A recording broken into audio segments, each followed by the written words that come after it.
Egunon, ongi etorri guztioi, bienvenidos de nuevo a Objetivo Actualidad, un ciclo de encuentros con grandes protagonistas del momento organizado por el periódico El Correo con el apoyo de Petronor.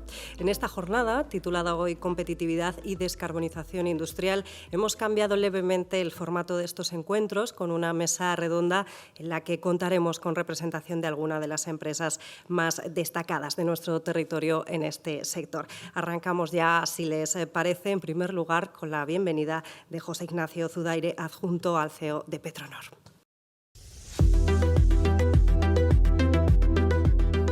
Egunon guztioi, buenos días a todos y todas. En primer lugar, agradecer al Correo por la organización de este foro sobre competitividad y descarbonización, que yo creo que llega en un momento especialmente adecuado. Desde mi punto de vista, hemos alcanzado un punto de inflexión.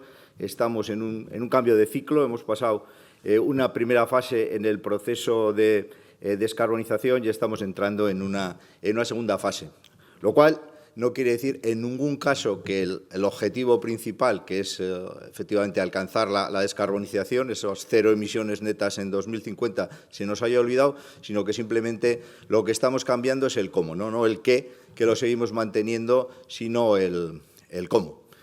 La lucha contra el cambio climático, que es una realidad, y subrayo lo que es una realidad porque últimamente estamos asistiendo a algunas tendencias que, siendo muy generosos, podemos decir que lo ponen en duda, ¿no? La lucha contra el cambio climático sigue siendo una prioridad y, además, en este compromiso es necesario que todos nos mantengamos en este consenso, ¿no? Quizá en esta primera fase, que de alguna manera decimos que estamos acabando, el problema era que incluso aquellos que desde el principio hemos estado comprometidos en el objetivo de las 0 emisiones netas de la descarbonización, se nos pedía que, además de comprometernos con el objetivo, también nos comprometiésemos con la estrategia oficial, ¿no? Al final, no solo nos pedían el qué, sino también el cómo. Y ahí es donde, pues de alguna manera, sí surgían ciertas discrepancias de cómo abordar este proceso de descarbonización. Por ejemplo, había elementos que no compartíamos en la estrategia en curso, como por ejemplo el identificar descarbonización y electrificación. Al final había una apuesta por una tecnología única, ¿no? Y al final esto nos llevaba a cosas como que se impidiese a otras tecnologías que podían también dar respuesta, podían ayudar en este proceso a progresar, ¿no? Al final, pues Europa, con aquella prohibición del motor de combustión interna para 2035, estaba condenando algunas de las tecnologías que podían ayudarnos en este camino, ¿no? Y eso era algo que nosotros no compartíamos en ningún caso. Otro elemento que tampoco compartíamos era que la descarbonización era el objetivo único, ¿no? Y podíamos olvidarnos de otros elementos, podíamos olvidarnos de la política industrial, podíamos olvidarnos de la competitividad. Pues al final, si la descarbonización nos traía desindustrialización, pues era un mal menor. Tampoco eso lo compartíamos, ¿no? Nunca hemos debido perder de vista la política industrial. Y quizá otro elemento que tampoco compartíamos era un cierto maximalismo, ¿no? Al final, aquellas tecnologías que no apuntaban a una descarbonización del 100% eran desechadas, aunque aquellas que sí apuntaban al 100% en muchos casos no estaban maduras. Entonces, hemos estado no utilizando tecnologías que podían habernos ayudado en esta fase de transición en aras a conseguir, de alguna manera, ese 100%, que luego pues veremos que no ha sido fácil avanzar. Bueno, de alguna forma teníamos una situación complicada en la cual a quien no compartía el cómo, pues de alguna forma se le calificaba de retardista en el mejor de los casos, ¿no? Con lo cual, bueno, pues finalmente yo creo que se ha visto que esta estrategia no generaba los resultados deseados, incluso que podía generar algún efecto negativo adicional, ¿no? Por ejemplo, por poner un ejemplo claro, yo creo que el sector de la automoción y cómo se ha abordado la reducción de emisiones en el sector de los vehículos ligeros es un gran ejemplo, ¿no? Al final, una apuesta de sí o sí por el vehículo eléctrico y el vehículo eléctrico ya. Esto nos ha llevado a que en los últimos años pues, realmente En España hay 400.000 vehículos eléctricos. 400.000 vehículos eléctricos en una flota de 25 millones no llega ni al 2%. Y lo que sí hemos conseguido con la prohibición del motor de combustión interna es generar una incertidumbre en el mercado que lo que ha hecho es que las personas no cambien de vehículo, ¿no? Y lo que hemos conseguido en 4 o 5 años ha sido que la vida media la edad media de la flota de automóviles en España ha pasado de 12 a 14 años. Ahora la edad media de la flota de automóviles en España es de 14 años, ¿no? Al final, pues esto realmente sí que es un problema, ¿no? Porque al final los vehículos antiguos tienen tanto un problema de seguridad, porque los vehículos nuevos son más seguros, como un problema de emisiones, ¿no? Consumen mucho más y, por lo tanto, emiten mucho más, ¿no? Bueno, pues de alguna forma este es el tipo de cosas que nos ha pasado con esta estrategia. Lo que nos ha pasado también es que esto ha puesto contra las cuerdas al sector del automóvil en Europa, y ahora estamos un poco sufriendo las consecuencias, viendo cómo pues, al final el automóvil eléctrico es un automóvil chino, ¿no? Sobre el cual los europeos hemos apostado en detrimento de otras posibles soluciones, ¿no? Bueno, al final parece que ya, afortunadamente, entramos en otra fase. Decíamos que entrábamos en una segunda fase. Europa es consciente de que el camino por el que íbamos no era el adecuado, no estaba produciendo los resultados que esperábamos. Yo creo que el informe Draghi, por ejemplo, ha sido un punto de llamada para llamar la atención sobre esto, y nos ha abierto una nueva fase, ¿no? Una nueva fase que yo creo que tiene dos ideas fuerza, ¿no? Una es apostar por la descarbonización y la competitividad. Al final es una descarbonización que tiene apellido, no es solamente la descarbonización, es descarbonización y competitividad. Y la otra idea fuerza es la de que al final hay que apostar por la neutralidad tecnológica, ¿no? Se trata de que utilicemos aquellas tecnologías más eficientes en cada momento y no decidamos qué tecnología va a ser la finalmente ganadora, sino que las dejamos competir, ¿no? Al final, neutralidad tecnológica frente a determinismo tecnológico en el cual pues alguien decide cuál es la tecnología que realmente va a resultar ganadora, ¿no? Bueno, esto ya empezamos a ver cómo se va trasladando en algunos de los documentos que ya desde la Unión Europea van surgiendo. La nueva Comisión Europea, yo creo que a finales de enero de este año ya, ha publicado uno de los primeros documentos que tienen que ver con competitividad y política industrial, que es la brújula de la competitividad, ¿no? Que yo creo que se aprobó como el 29 de enero, y ya los 3 elementos que incluye tienen que ver, uno, con la innovación. Bueno, pues claramente que tenemos un gap de innovación y, bueno, pues las políticas que hay que desarrollar en innovación para intentar ir cerrando ese gap respecto a Estados Unidos y China. Otro de los elementos tiene que ver con la descarbonización y la competitividad, y aquí recoge esta idea de que no solo descarbonización, sino descarbonización competitiva. En ningún caso descarbonización puede suponer desindustrialización. Y el otro elemento tiene que ver con la seguridad y con la resiliencia, ¿no? Al final, evitar la excesiva dependencia, ¿no? Yo creo que este documento resume muy bien los 3 elementos que debe tener un sistema energético, ¿no? Al final, un sistema energético tiene que tratar de equilibrar el medio ambiente, lógicamente, pero también la seguridad del suministro, y de eso nos olvidamos en algún tiempo y lo hemos pagado los europeos, especialmente los alemanes, ¿no? Por su fuerte dependencia con Rusia.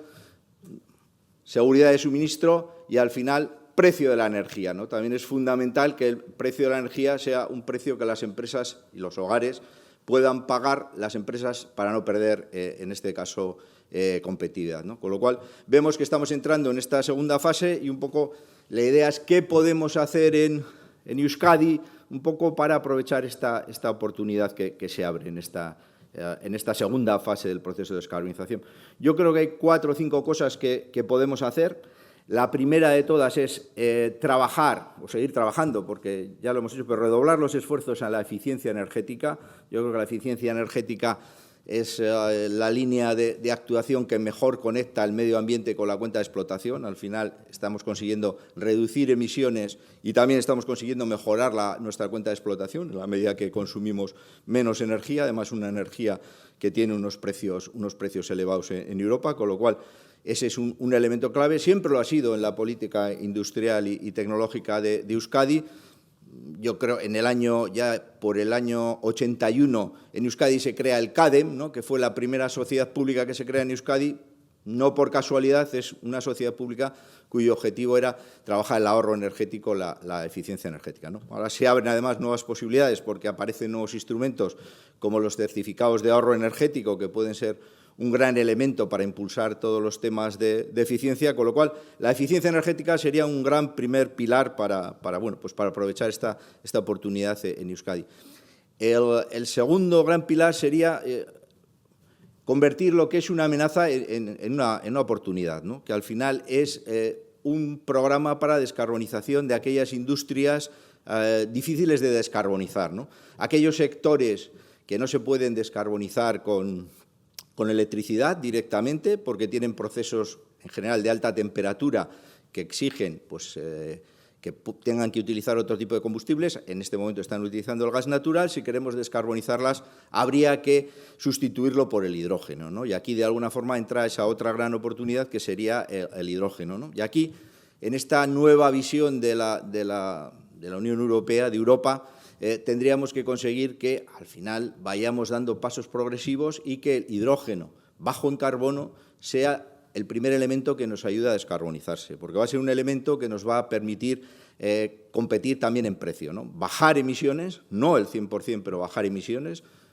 Vamos a pasar esa fase ya del maximalismo, donde si no reducimos el 100% nos sirve. Vamos a intentar bajar emisiones, pero a un precio competitivo, de forma que nuestras empresas puedan seguir compitiendo con esta sustitución de un combustible por el otro. Seguiremos avanzando y realmente pasaremos a una fase en la que ya el hidrógeno será 100% renovable, con cero emisiones, pero bueno, vamos a intentar hacerlo de forma gradual y a la vez que invertimos en electrólisis, intentar hacer captura de CO2 e intentar tener un hidrógeno que pueda ser más barato, ¿no? Otro elemento dentro de este esquema sería utilizar el CO2. Ese CO2 que capturamos puede ser un buen elemento, una materia prima para fabricar combustibles sintéticos y derivados del hidrógeno, con lo cual es otra gran oportunidad. Y ahí nos va a permitir descarbonizar sectores como el cemento, cuyo sector únicamente puede descarbonizarse a través de la captura de CO2, con lo cual hidrógeno, bajo en carbono, luego renovable, captura de CO2. Bueno, pues este sería otra gran oportunidad, ¿no? Una amenaza que es que nuestra industria pesada puede acabar perdiendo competitividad y desaparecer. Todo lo contrario, convertirla realmente en una industria puntera porque sea capaz de tener acero verde, porque sea capaz de producir productos sin huella de carbono, ¿no? Un tercer elemento tendría que ver con el transporte, ¿no? Al final, más o menos en Euskadi, para que nos hagamos una idea de dónde se emite, dónde se producen las emisiones de CO2, básicamente la industria produce como un 35%, el transporte produce como un 32%, la mayor parte el transporte por carretera, como un 96% de las emisiones del transporte son del transporte por carretera, y dentro de este transporte por carretera los turismos son como un 60% y un 40% el tráfico de mercancías, ¿no? Al final, esto nos da un esquema para abordar la descarbonización. Primero hemos hablado de la industria, pues bueno, si ahora también atacamos la parte del transporte, entre la industria y el transporte son las dos terceras partes de las emisiones en Euskadi, ¿no? Nos quedaría un 10% que es el sector servicios y un 15% que es los hogares, ¿no? Al final, básicamente, para que nos hagamos una idea, Euskadi es un emisor relevante porque en nuestra estructura económica el peso de la industria es importante y, por lo tanto, más o menos emitimos unos 8 toneladas per cápita año, cuando en España más o menos la media es de 6 toneladas per cápita año y en Europa la media es 7, ¿no? Al final nosotros 8, España 6 y la media europea es 7, que coincide bastante con la estructura económica, ¿no? Al final nosotros tenemos un 30, ya podríamos tener un 30, tenemos un 24 y pico % de peso de la industria. España tiene en su conjunto un 16 y la Unión Europea un 20, ¿no? Con lo cual las emisiones, bueno, pues de alguna forma también reflejan un poco este tipo de estructura económica diferente. Entonces, transporte, ¿qué podemos hacer en transporte? Hombre, pues en transporte lo primero que podemos hacer es utilizar las tecnologías ya disponibles, ¿no? ¿Por qué no vamos a utilizar tecnologías que nos permiten reducir hoy ya, sin cambiar nada, el 80% de las emisiones, entre el 80 y 90% de las emisiones, ¿no? Me estoy refiriendo al uso de biocombustibles. Lo primero que podemos hacer es usar biocombustibles. Están ya disponibles, están ya en las estaciones de servicio, lo podemos cargar en nuestros vehículos sin tener que hacer ningún cambio adicional, con lo cual esta sería el primer paso, ¿no? Digamos, el primer paso. Renunciando a esa idea de ser maximalistas y solo utilizar aquello que en el primer paso va al 100%, no está mal dar un primer paso del 90%, ¿no? Ya podrían ser así todos los primeros pasos en todos los temas, ¿no? Bueno, pues abordar la sustitución de los combustibles fósiles por biocombustibles disponibles, y no estaría mal que esto empezase a hacerse, por ejemplo, las flotas públicas, ¿no? Decimos, ¿esto es mucho más caro? Pues sorprendentemente no es mucho más caro, ¿no? Al final vemos que este tipo de combustibles en el mercado están como a 10 céntimos más caro que el diésel normal, ¿no? Con lo cual, bueno, 10 céntimos parece que si realmente nos preocupa el medio ambiente puede ser una cantidad abordable, que por otra parte podría verse reducida si realmente se hiciese un esfuerzo y no se les gravase a los biocombustibles con el mismo tipo impositivo que al combustible fósil, ¿no? Al final, al biocombustible se le aplica un tipo impositivo de los hidrocarburos cuando, lógicamente, no es un hidrocarburo. Simplemente con que tendría un tratamiento un poco más beneficioso que el hidrocarburo, cosa que, hombre, parece razonable. Si tiene una huella de carbono del 90% menos, podría estar a un precio muy similar, ¿no? Con lo cual, bueno, esa es la primera, ¿no? La segunda, intentar, hemos dicho que más o menos el 40% de las emisiones del transporte por carretera son del transporte por mercancía, ¿no? ¿Cómo abordar ahí la descarbonización? Pues ahí sí que el hidrógeno puede tener un espacio, y tendríamos que empezar a hacer ya un ecosistema que nos permita probar cómo va el hidrógeno con las flotas, la logística y demás, y algún proyecto en este sentido tenemos en Euskadi. Bueno, pues este sería otro elemento para seguir avanzando, ¿no? con el transporte. Otro elemento adicional sería desarrollar un programa de tecnología que dé respuesta a las necesidades que tienen las empresas en Euskadi para avanzar en la descarbonización, ¿no? Al final, en toda transición energética hay ganadores y perdedores, y los países ganadores van a ser aquellos que desarrollen tecnología e industria en torno a la transición energética, ¿no? Si nos limitamos a comprar tecnología, pues seremos perdedores en esta carrera, ¿no? Entonces, es muy importante que seamos capaces de desarrollar una hoja de ruta tecnológica que podamos desarrollar en Euskadi, una hoja tecnológica orientada desde la demanda, que seamos las empresas quienes pongamos encima de la mesa qué desarrollos tecnológicos necesitamos para llevar adelante los proyectos que tenemos entre manos, y que la oferta tecnológica en Euskadi, los centros tecnológicos y las universidades, de alguna forma en cooperación sean capaces de dar respuesta a esa hoja de ruta, ¿no? Y finalmente yo entiendo que otra línea que tiene que ver con la electrificación, porque efectivamente la electrificación tiene un papel relevante también en la descarbonización, como no es único, pero sí tiene un papel.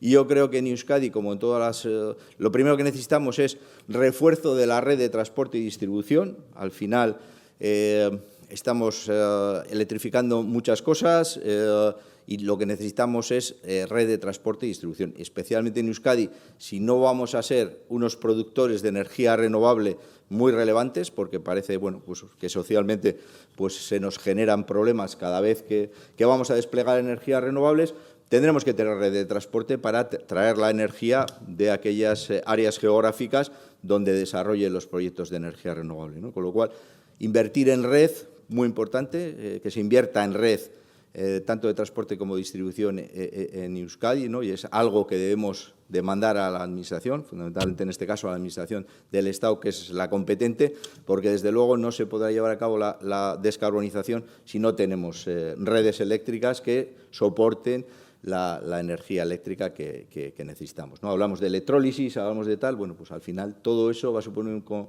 consumo extra de energía eléctrica que nos tendrá que llevar por las redes, ¿no? Y otro elemento en la parte eléctrica, digamos, sería la generación distribuida, ¿no?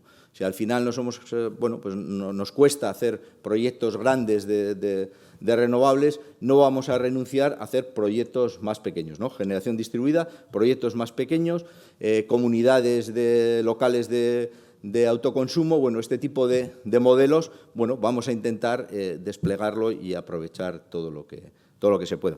Bueno, para finalizar ya, simplemente comentar que bueno, pues celebrar de alguna forma que pues ya Europa, de alguna forma, haya dado este giro, ¿no? O dando este giro, de alguna forma, en el cual la competitividad pasa a tener relevancia también, ¿no? Al final es una descarbonización con apellido, que eso nos genera una gran oportunidad en Euskadi, que seguro que, como siempre, con trabajo y con colaboración público-privada vamos a ser capaz de aprovecharla.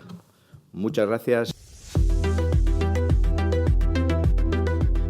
Bueno, pues como decía José Ignacio, es el momento, desde luego, de hablar de descarbonización y apuntaba ya alguna de las claves del cómo y de qué se está haciendo y qué se puede hacer en nuestro territorio. Así que para ahondar en todo ello, yo les presento a mi compañero Lucas Irigoyen, periodista de la sección de Economía del Correo, quien les va a presentar a quienes nos van a acompañar en esta mesa redonda y quien va a ser el encargado de moderar esta parte del encuentro. Muchísimas gracias. Eskerrik asko. Egunon, buenos días. Seguimos en este foro Actualidad, organizado por El Correo con el apoyo de Petronor, y les lanzaría una pregunta. ¿El más fuerte es el que tiene garantizada la supervivencia? En un primer momento muchos pensaríamos que sí, pero ya está demostrado que no, que el futuro no es del más fuerte. El futuro es del que se adapta mejor a los cambios. Y la capacidad para adaptarse a los cambios es determinante en ese futuro. El futuro hoy es descarbonización. ¿Cómo afrontarlo? Creo que hemos constituido una mesa de debate, de diálogo, en el que tenemos la mejor representación. Empresas industriales representativas de la tradición económica de Euskadi y el centro tecnológico o la investigación y el desarrollo para adaptarnos ante el reto de la descarbonización, precisamente sin perder esa clave que ahora mismo preocupa tanto a Europa, la competitividad. Les voy a presentar en primer lugar a las personas que nos acompañan en este foro Actualidad. En primer lugar, Sara Jainaga, directora de Sostenibilidad de Sidenor. Egunon, buenos días, bienvenida. Buenos días, gracias. Manu Núñez, que es director de Innovación de Petronor. Egunon, buenos días. Egunon. Soraya Prieto, que es directora de Circularidad de Tecnalia. Bienvenida, buenos días. Egunon, buenos días. Y Antón Pipaón, que es director de Sostenibilidad y Desarrollo de Negocio de Tubos Reunidos. Egunon, bienvenido. Egunon, buenos días. Hablábamos de la descarbonización, del cambio de paradigma. Petronor parece, bueno, todo este debate, todo este discurso de la transición parece que a raíz de la pandemia, de la activación de fondos europeos, cogió especial velocidad. Y cuando llegó la guerra de Ucrania, todavía más, cuando vimos la importancia de no depender energéticamente del exterior y del impacto económico que eso tenía.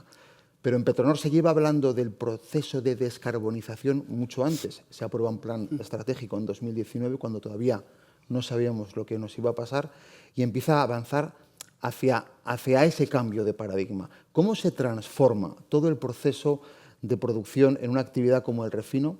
Y cómo se empiezan a elaborar nuevos productos para esa nueva economía descarbonizada y se genera sobre todo el mercado. Para los biocombustibles estamos más acostumbrados, pero quizás para el hidrógeno verde lo que nos falte sea eso, un mercado. ¿Cómo es todo ese proceso? Bien, pues tenemos mucha experiencia, ¿no?, en transformaciones industriales. Esta es una transformación industrial, desde luego, de una envergadura, creo que, y probablemente como hemos pensado en el pasado, ¿no?, la de mayor alcance. Para afrontar la descarbonización hay que actuar sobre tres aspectos, ¿no? El primer aspecto es sobre la eficiencia energética. llevamos ya una trayectoria importante con nuestros planes de inversiones y nuestros planes de gestión. Hay que actuar sobre la energía, sobre la huella de carbono que deja la energía que adquieres. En ese sentido también, en el pasado, pues hemos ido a opciones más eficientes, como son la cogeneración, ¿no?, de generación de energía eléctrica y vapor. Y luego también hay que cambiar o actuar sobre el carbono, la huella de carbono de tus productos, ¿no? Y en este sentido, también en el pasado, desde el año 2002, hemos incorporado biocombustibles, por ejemplo, a nuestras gasolinas, o desde el año 2008 a nuestros gasóleos, de forma que hoy ya el producto que vendemos tiene un 10,5% en contenido energético de combustibles bio. Sin embargo, bueno, pues esa trayectoria cambia en el año 2019, como apuntabas, ¿no? Y son dos eventos lo que desencadenan el cambio, ¿no? Uno es el Green Deal, que es el Pacto Verde Europeo para una transición climática, una energía segura, sostenible, asequible, y el anuncio que hace Repsol, que es uno de nuestros accionistas, junto con la BBK, de declararse compañía de emisiones netas cero en el 2050. Que además el anuncio se ve reforzado porque nos ponemos hitos intermedios, ¿no?, para hacer las cosas más difíciles. Nos ponemos hitos en el 25, en el 30, en el 40. Bien, y lógicamente todo lo que veníamos haciendo no vale, no es suficiente. Y esto desencadena dos acciones. La primera es un nuevo plan estratégico y una nueva exploración de qué tecnologías nos van a ayudar a conseguir nuestra transición.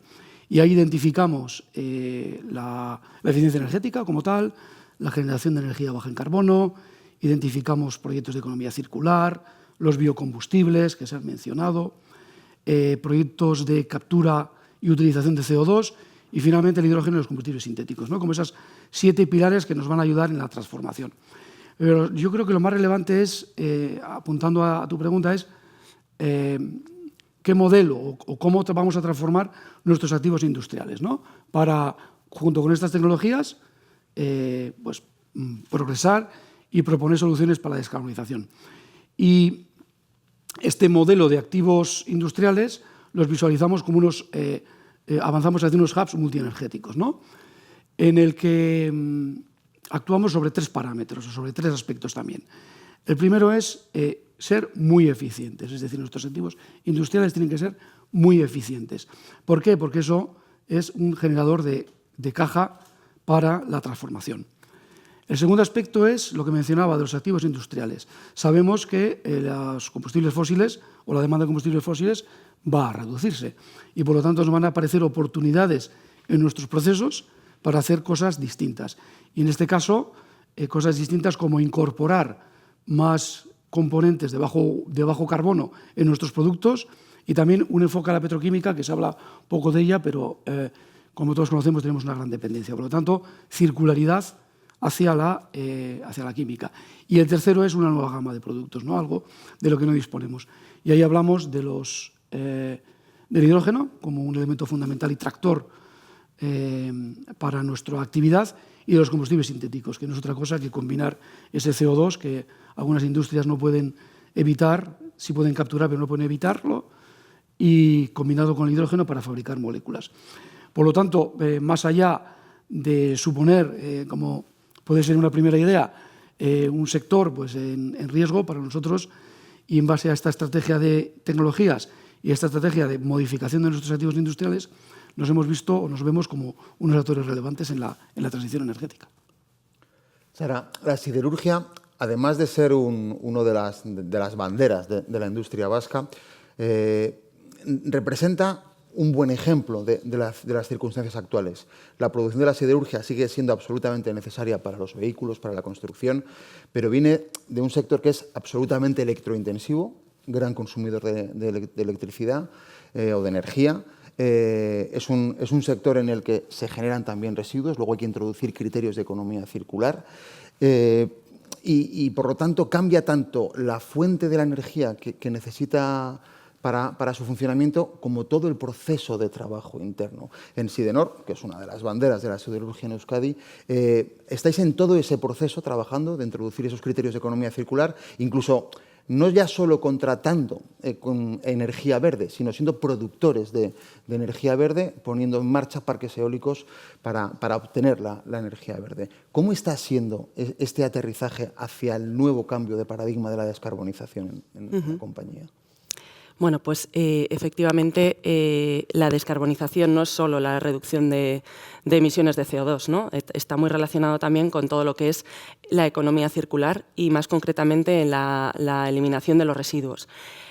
Nosotros, mediante el procesado de chatarra, ya contribuimos a esa economía circular, pero no es más que una característica estructural de nuestro proceso, porque desde que existen los hornos de arco eléctrico, nosotros procesamos a chatarra y ya contribuimos a la economía circular.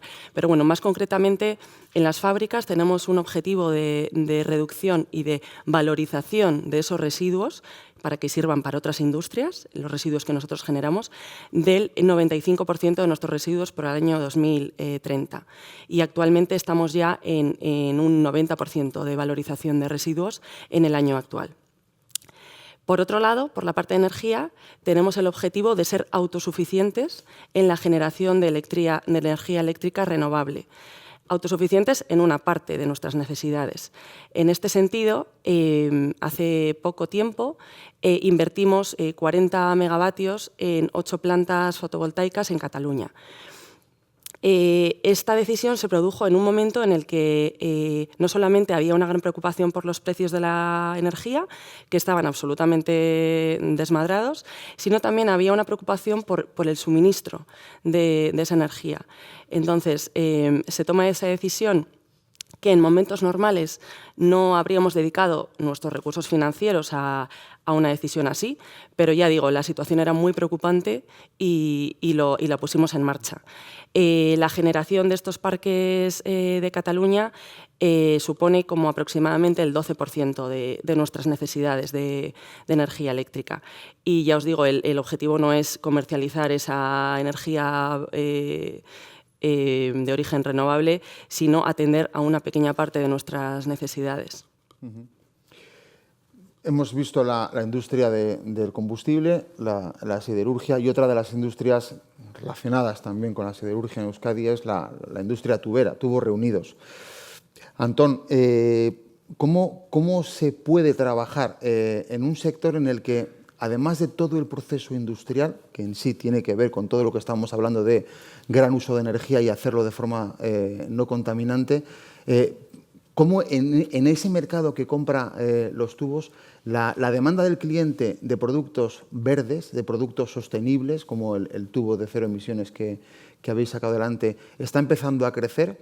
Y cómo buscar también para esos tubos aplicaciones nuevas. Muchos de esos tubos se han utilizado para el sector del petróleo y del gas, y ahora hay también otras actividades como el hidrógeno, de lo que estamos hablando, que va a requerir tubos, o otras de mucho tipo. ¿Cómo hacer esa transformación también doble, interna en el proceso y en función del mercado? Sí, bueno, pues una pregunta muy interesante. Efectivamente, antes se ha comentado, la adaptación es la clave, ¿no? Nosotros somos una empresa que tenemos acería, fabricación de tubos, operamos desde hace 132 años y hemos tenido que ir adaptándonos progresivamente a los nuevos cambios, ¿no? Ahora yo diría que estamos en una situación disruptiva, prácticamente otra revolución industrial. Nosotros somos una empresa no solo electrointensiva, sino gas intensiva. Contamos con una firme decisión de impulsar la descarbonización en nuestros procesos y ayudar a nuestros clientes también en esta ruta, ¿no? De hecho, contamos con un plan de transición ecológica desde el año 2020 y un plan director de sostenibilidad más ambicioso desde el año 24, con un objetivo de descarbonización, digamos, de ser neutros en emisiones en el año 2050 y objetivos intermedios, por ejemplo, al año 28 de reducir un 20%, ¿no? La verdad es que todo esto supone un reto súper importante, pero también grandes oportunidades, ¿no? Nosotros somos pioneros en el lanzamiento de un tubo de cero emisiones netas y lo hicimos a finales del año pasado.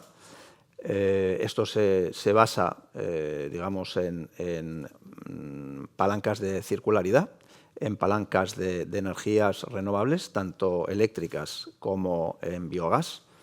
y bueno, pues estamos poniéndolo en el mercado. Hemos hecho ya una primera campaña para apoyar también a nuestros clientes en este proceso, porque ellos a su vez también tienen que descarbonizarse, ¿no? Tradicionalmente nuestro sector, los sectores con los que operamos han sido y son el oil and gas, pero también todos los procesos de industria mecánica pesada, también las energías renovables, la movilidad y grandes infraestructuras de ingeniería y de arquitectura, ¿no? Por ejemplo, tenemos aquí cerca de donde estamos el Museo de Bellas Artes de Bilbao. Esos tubos que van a sujetar, o que está sujetando ya la chapela de Foster, pues son tubos fabricados por nosotros, ¿no? Tenemos una ventaja porque somos una de las empresas del sector a nivel global que tenemos una gama mayor en términos dimensionales y en términos de grados de acero, ¿no? Eso nos da mucha versatilidad en cuanto a los sectores, porque tradicionalmente se nos ubica en oil and gas, pero nosotros hacemos mucho más que oil and gas tradicionalmente y cada vez más. ¿De acuerdo? Pero es lo que decía, con estos tubos de bajas emisiones, nosotros que vamos a ir fabricando de forma creciente, porque hoy por hoy no podemos fabricar el 100% en estas condiciones, la idea es apoyar a nuestros clientes para que cuando midan su huella, gracias a esa cadena de suministro, si se apoyan en nuestros productos, esa huella total sea menor. Esto es muy importante. Pero también es verdad que conseguir que el mercado pague el sobrecoste que esto genera es a su vez también un reto, ¿de acuerdo? Es decir, yo diría que todos nuestros clientes están interesados en esta solución, pero no todos ellos están dispuestos a pagar por ella. Y esto es algo también que tenemos que trabajar, porque al final la descarbonización es una tarea de todos, de las industrias, de la administración pública, pero también de los usuarios, y los grandes clientes tienen un papel muy importante. También la administración, con los programas de compras públicas verde, que debieran impulsar mucho más, y que hoy esa misma administración que nos impone a las empresas unos criterios súper exigentes, luego no siempre tienen la coherencia de aplicar esos criterios cuando lanzan sus concursos públicos, etcétera, etcétera, ¿no? Y eso es una cosa que hay que trabajar entre todos. Interesante apunte del coste, luego volveremos sobre ello. Cualquier transformación, yo no soy químico, pero se explica que cualquier transformación lo que hace es consumir recursos, consumir energía, y una transformación requiere afrontar inversiones. Todas esas inversiones suponen un esfuerzo para las empresas. También hay formas de hacer más corto ese camino, ¿no? Entonces, en el País Vasco hay una larga tradición de asociación de empresas, de clústeres, de colaboración en el sector, que además con los centros tecnológicos como es Tecnalia, Soraya, se favorece mucho esa colaboración público-privada, esa captación de financiación para poder afrontar todos esos cambios. Parece ahora más necesaria que nunca. Hemos visto cómo han llegado muchos, o se han anunciado por lo menos muchos recursos de los fondos de recuperación puestos en marcha por la Unión Europea, pero cómo está siendo toda la activación de estas inversiones, la puesta en marcha de estos proyectos y la coordinación de esta colaboración desde un centro tecnológico como Tecnalia en Euskadi. Sí, en ese punto, como se ha comentado, ¿vale?, las industrias no solo tienen que descarbonizarse, sino que también les va a requerir un conocimiento y un gran esfuerzo en innovación. Vale, al final tenemos que anticiparnos a todas esas tecnologías que pueden venir y conseguir tecnologías a un coste competitivo, porque, como se comentaba, no solo hay que descarbonizarse, sino que también hay que hacerlo de un modo competitivo. En ese punto, como comentabas, es clave esa colaboración entre los centros. Los centros, al final, somos una palanca para conseguir llevar esa innovación que nosotros llevamos tiempo trabajando a esa industria. Son tecnologías que requieren cierta inversión y también cierto riesgo. Entonces, para ello, la colaboración público-privada, las subvenciones o ayudas que puedan dar las administraciones es clave. También es clave poder llevar esos desarrollos que en un primer momento empiezan a un nivel de madurez bajo, a nivel laboratorio, que luego hay que conseguir tener pues, unos desarrollos también un poco pilotos para poder llegar a ese salto a nivel industrial.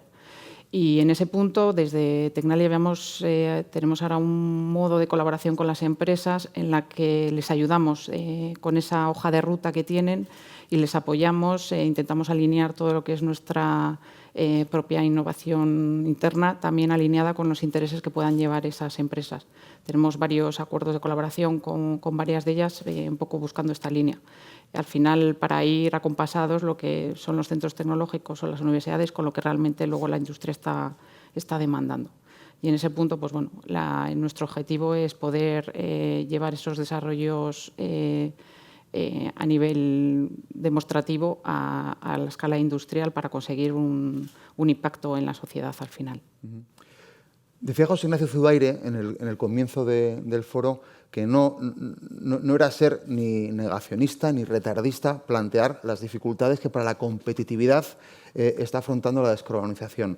Europa está ahora mismo en un momento muy complicado. La industria europea está sufriendo una crisis, se está abriendo una guerra comercial con la llegada de Donald Trump a la Casa Blanca. ¿Hasta qué punto esta situación, y además para Euskadi, que está vendiendo la mayoría de su producción a Europa, este frenazo puede suponer un problema para todo este esfuerzo que hay que hacer y para los plazos que en el Green Deal y en ese marco de acuerdos internacionales nos hemos comprometido a cumplir? Yo creo que se ha puesto a las industrias en una situación de asumir unos costes extraordinarios relacionados con la descarbonización y la reducción de las emisiones, incluso empezando ya a penalizarles a muchas por esas emisiones, cuando todavía no existe una solución técnica para acabar con ellas, ¿no?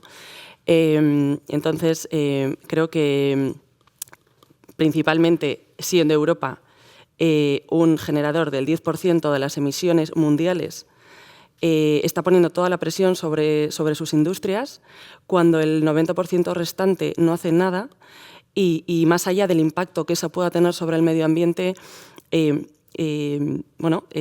va a cargar, o sea, tiene un impacto inmediato sobre la situación de la competitividad de nuestras empresas, que estamos totalmente en desventaja con sus industrias, ¿no? Entonces creo que es un reto que tienen que reconsiderar. ¿Compartís esta situación de riesgo, ¿no? Muchas veces hay una opinión pública en Europa que dice la descarbonización no en sí, sino por los plazos, por el método para llegar a ese objetivo, puede generarnos problemas si no acertamos en esa vía. Yo estoy muy de acuerdo con lo que ha comentado Sara, ¿no? De hecho, diría que quizá Europa era el emisor del 10%, igual hoy estamos en el 7% y bajando, ¿no? Porque, claro, ahí Europa no crece, el PIB industrial europeo baja, pero otras áreas crecen y crecen mucho, ¿no? No me refiero solo a China, que es lo más socorrido. India va como un tiro, hay otros países, Brasil, Turquía, el propio Estados Unidos, México. Quizá en Europa hemos querido ir muy rápido y no hemos tenido la pedagogía de intentar conseguir la complicidad de otras áreas para ir a la vez, en paralelo, ¿no? Porque efectivamente lo que nosotros hagamos no es suficiente. Nosotros como compañía tenemos una vocación clara en este sentido, independientemente de lo que marque Trump, ¿no? Porque digamos son estrategias propias de cada compañía, pero la Unión Europea es verdad que manteniendo la ambición que tiene que ejercer, o sea, creo que tiene que aplicar una dosis mayor de realismo. Antes lo ha comentado también José Ignacio, la neutralidad tecnológica es muy importante. Sara ha dicho con buen criterio que realmente no hay soluciones para todo. La electrificación no es el único camino, yo creo. Tiene que haber un mix completo, pero tiene que haber una política industrial que ayude a las empresas en esta ruta y conseguir, sobre todo, yo diría, la complicidad con otras áreas, ¿no? Se me ocurre que debiéramos trabajar más con Estados Unidos para realmente atajar ese problema de la sobrecapacidad que hay en el sector del acero, ¿no? Son 500 millones de toneladas de sobrecapacidad, es decir, son 3,5 veces lo que produce Europa en este momento. Si no luchamos contra eso, y además es que son empresas en muchos casos antiguas y en muchos casos muy contaminantes, ¿no? El verdadero foco del problema está ahí, porque si seguimos aplicando políticas maximalistas, podemos conseguir que en Europa las empresas no inviertan porque no hay un business case que lo soporte de cara a la descarbonización, como se ha anunciado por grandes grupos aceristas a finales del año pasado, a la vez que están anunciando inversiones en Estados Unidos en otras áreas. Entonces, ¿qué es lo que podemos conseguir? Una deslocalización e importar productos que vienen con una huella mayor, lo cual sería totalmente contraproducente y sería pegarnos un tiro en el pie. Yo creo que la sostenibilidad tiene que ser desde el punto de vista ambiental, pero también desde el punto de vista económico y del empleo. Y el acero para mí es la columna vertebral de toda la industria. Si no defendemos esas cadenas de suministro locales, ayudamos a las empresas a que sean competitivas y sostenibles, creo que nos estamos pegando un tiro en el pie, ¿no? en Europa. Porque ese acero vendrá, si hay consumo, ese acero vendrá de áreas mucho más contaminantes. Por añadir algo, yo creo que también se ha mencionado anteriormente en la introducción, ¿no? Hemos sido muy rápidos y muy veloces a la hora de definir el qué, los objetivos, pero yo creo que lo que nos ha acompañado, desde luego, ha sido el cómo, ¿no? Cómo lo tenemos que hacer. Y en ese sentido, creo que los últimos años, desde el 21, la proliferación de regulación ha sido increíble, ¿no? Una regulación muy amplia, muy compleja y muy costosa de poner en marcha. Creo que ha habido otro factor también que no ha promovido el progreso y ha sido la tecnología. Pensábamos que había tecnologías que estaban suficientemente maduras y no es así, no era así, no son tecnologías de balda que te lo traes a tu instalación, lo enchufas y ya está, no ha sido así, necesitaba mucho más. Por lo tanto, otro de los aspectos es que tenemos que controlar todas las tecnologías, al menos en Europa, y cerrar ese gap que tenemos con China y con Estados Unidos. Tenemos que controlar no solo las tecnologías, también las materias primas. Y yo creo que es un poco lo que ha generado esa no sé si frustración o esa falta de velocidad, ¿no? Como aspectos a sumar. El acero que comentaba Antón ha estado esta semana especialmente de actualidad, precisamente porque empezábamos el lunes con un nuevo anuncio del presidente de Estados Unidos sobre posibles aranceles al acero. El sector siderúrgico vasco ha venido hablando desde hace muchísimos años del problema del acero contaminado, de la invasión de acero asiático que se elabora sin criterios de sostenibilidad y con el que no se puede competir en precios. Llevamos hablando en Bruselas de la tasa de ajuste en carbono mucho tiempo, pero es un ejemplo a veces de algo que ha salido aquí. Desde el 10% de las emisiones de CO2 que son en Europa se puede cambiar el escenario. Y retomo otro tema, la carrera tecnológica. ¿Es solo la electrificación la vía para llegar? Nos estamos dejando otras alternativas como pueden ser biogás, hidrógeno, o por lo menos permitir a todo el mundo correr a ver quién llega primero y favorecer así un mayor I+D. Yo creo que nos han vendido que la electrificación es la única solución y hay que sustituir otras fuentes de energía por energía eléctrica, pero creo que es una mala decisión y se está demostrando. En nuestro caso, como comentaba José Ignacio, hay determinados procesos que a través de la electricidad no pueden adquirir la temperatura necesaria y es nuestro caso del horno de calentamiento en el tren de laminación y eso solo se puede hacer por la vía del gas. Pero en general creo que a empresas y a consumidores hay que darles ese objetivo, hay que explicarles el porqué del objetivo y sobre todo hay que permitirles libertad en el uso de las diferentes tecnologías, porque no todas tienen las mismas ventajas ni los mismos inconvenientes y creo que la multitecnología es crucial para abordar este gran problema como es la descarbonización. Por otro lado, parece que solo existen soluciones de 100 o 0 emisiones y nadie habla de reducción de emisiones. Comentaba también José Ignacio. ¿Por qué no hablamos de todas las medidas de eficiencia energética que en el caso de los motores de combustión en los últimos años esa eficiencia ha aumentado de forma espectacular? Tenemos un parque de automóviles de 25 millones de unidades, la mitad de ellos por encima de los 13,6 años de antigüedad. Y creo que una solución mucho más rápida, mucho más barata y con mucho menor impacto sobre el empleo y sobre la competitividad de nuestras empresas sería lanzar un plan agresivo de renovación de esa flota de vehículos que mantendría el empleo y que haría que fuéramos competitivos respecto a esos productos que están entrando de fuera, ¿no? Entonces, creo que es mi opinión respecto. Sí, yo coincido totalmente, ¿no? La electrificación no es lo único con lo que nos vamos a tener que descarbonizar.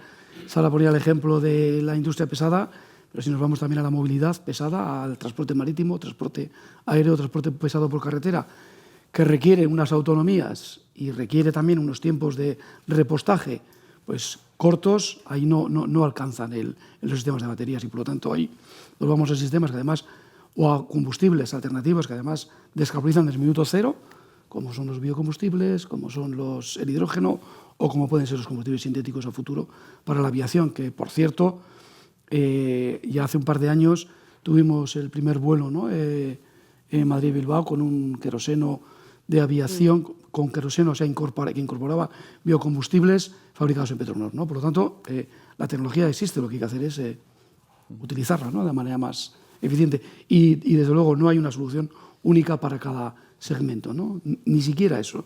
Ni siquiera hay una tecnología que apunte a todas las soluciones de cada segmento. Manu, antes de pasar, ahora os pregunto, en el desarrollo del hidrógeno verde, ¿cuál está siendo ahora mismo el problema más importante? ¿La falta de una tecnología madura, que como en cualquier caso pues tiene que ir avanzando y asentándose, o el mercado? ¿O es la pescadilla que se muerde la cola? No hay industrias que estén dispuestas a comprar hidrógeno verde porque no tienen el horno todavía, porque no se ha desarrollado, o el electrolizador que obtiene el hidrógeno con energía renovable todavía no es lo suficientemente eficiente. ¿Dónde está la tensión ahora mismo? Son ambas, ¿no? Comentaba que hay tecnologías que pensábamos que eran de balda, de instalar y poner, y no es así. Las tecnologías, por ejemplo, en el caso de la electrólisis, no es tan plug and play, no es tan... Necesitan que haya un mercado, necesitan que haya pedidos para que se pueda escalar la tecnología. La tecnología primero necesita un precio de energía eléctrica barata. Eso es lo primero, para empezar. Precio de energía eléctrica barata. Eso significa pues, que hay que tener un despliegue masivo de renovables, que hay que hacer una buena planificación no solo de la red eléctrica, de la red de gas natural, de la red de hidrógeno y de la red de captura de CO2. O sea, esas infraestructuras tienen que ir coordinadas. Luego está la propia tecnología, que efectivamente necesita escalado, necesita escala industrial, necesita grandes electrolizadores para poder generar grandes cantidades. Sabemos que hay una economía de escala. Y luego, con respecto al huevo y la gallina, pues tiene que haber un actor que lo rompa, ¿no? En ese caso, nosotros hemos querido ser ese actor. Ya vamos a disponer de hidrógeno, ya tenemos hidrógeno renovable en 3 etapas. Una primera que era de aprendizaje, con un pequeño electrolizador. Otro que va a ir dirigido a la fabricación de combustibles sintéticos, una apuesta importante que tiene nuestra compañía para esos sectores difíciles de descarbonizar. Y luego viene el electrolizador de 100, que antes se me ha olvidado comentar también por qué la descarbonización va lenta, y es que los programas de ayudas van lentos. Y este es un ejemplo claro de nuestro electrolizador de 100. Fue declarado IPCI por la Unión Europea en el año 22 y todavía no ha sido ratificado, ¿no?, a nivel de Estado miembro, en este caso a nivel estatal. Por lo tanto, desde el 22 hasta ahora pues hemos perdido este espacio de tiempo que pudiésemos podido impulsar más. Y ese electrolizador de 100 va precisamente para descarbonizar sectores industriales, ¿no? No solo Petronor, sino otros. Y Soraya, permíteme, antes de preguntarte una cosa, Antón, tú habías planteado antes la cuestión de al mercado hay veces que le cuesta pagar más por esos productos sostenibles.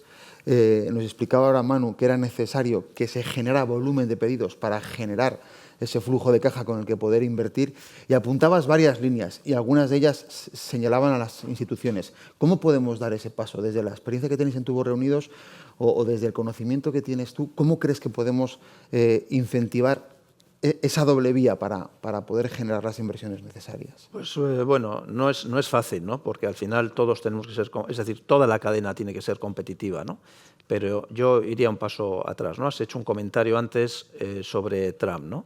Trump tiene un objetivo claro, tiene muchos, ¿no?, pero tiene un objetivo claro que es reindustrializar Estados Unidos. Estados Unidos había externalizado muchísimas cadenas de suministro y se dieron cuenta que eso era una debilidad, y de ahí el famoso 232 con los temas de seguridad nacional, etcétera, etcétera, ¿no?, porque gran parte de su industria estaba o bien en México o incluso en China. Y esto, de alguna forma, aflora debilidades en momentos determinados, ¿no? Europa ha ido en el camino contrario. O sea, Europa ha sido un gran exportador de industria y nos hemos quedado con centros de diseño, con ingenierías y como un país de servicios, ¿no? Incluso Alemania, que ha sido un poco la punta de lanza, pues ha perdido peso industrial brutal. Draghi pone el dedo en la llaga con una serie de medidas y tal.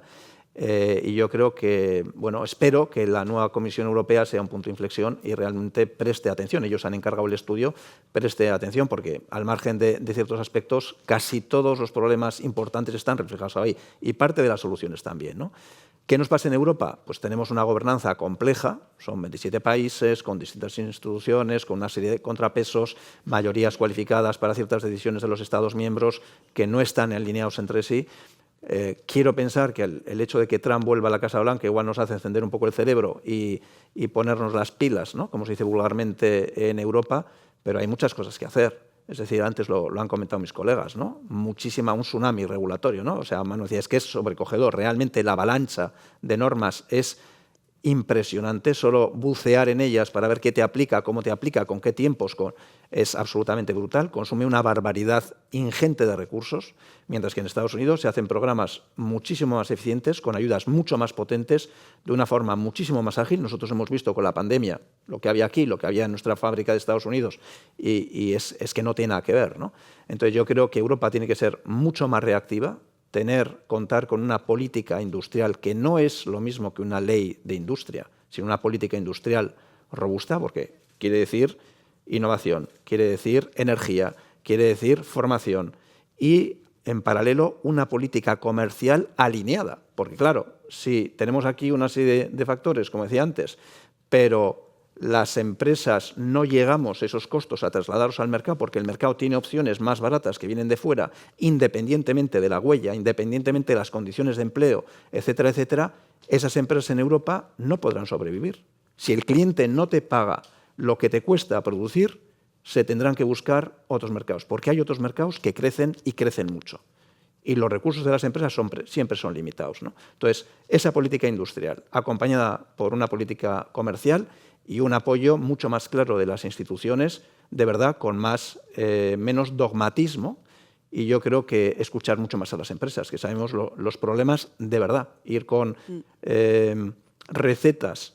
Yo a veces me quedo un poco perplejo. Políticos que no han trabajado en una empresa privada nunca, que no han trabajado en una empresa industrial nunca, y te vienen con unas recetas cuando efectivamente no hay una solución tecnológica operativa hoy, ni la va a haber igual en 5 años.